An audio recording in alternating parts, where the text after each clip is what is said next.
Alamin naman natin kung ano nga ba ang mga tinalakay sa naganap na Innovision 2026 Campus Series na may magandang layunin para sa mga mag-aaral, guro at profesional. Let's all watch this.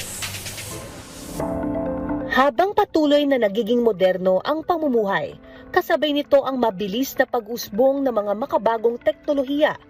Isa sa mga pinaka-pinag-uusapan ngayon ang Artificial Intelligence o AI na mas madalas nang ginagamit sa iba't ibang online platform at industriya. Kamakailan, inilunsad ang Innovision 2026 Campus Series.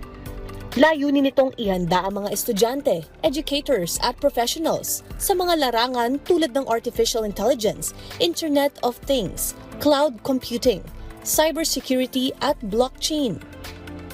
Yung goal namin here at Innovision is really to bring exposure.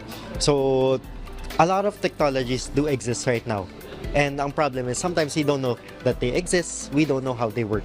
At least through venues like this, makikita po ng mga tao na yung mga technology ay nag-exist and they can be used for different applications. So, what we teach is really exposure. Exposure to how these things work and they can use it later on for further knowledge.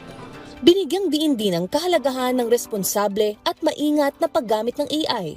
Kasama sa talakayan ang ethical consideration, data security at tamang application ng technology sa iba't ibang sektor. Para maging handa po tayo for this coming age, nandito na tayo, technologies out there, and we need to be prepared. And to be prepared, we need to, of course, upskill, equip ourselves with the right competencies so that we can take on these new challenges and use technology to our advantage. Malinaw ang mensahe ng Innovision 2026, ang bigyan ng praktikal na AI Pilipino upang makipagsabayan sa global competition at makapag-ambag sa local innovation. Sa gitna ng mabilis na pag-unlad ng teknolohiya, nakasalalay sa tao kung paano ito gagamitin bilang kasangkapan para sa kaalaman, inobasyon at mas maunlad na kinabukasan.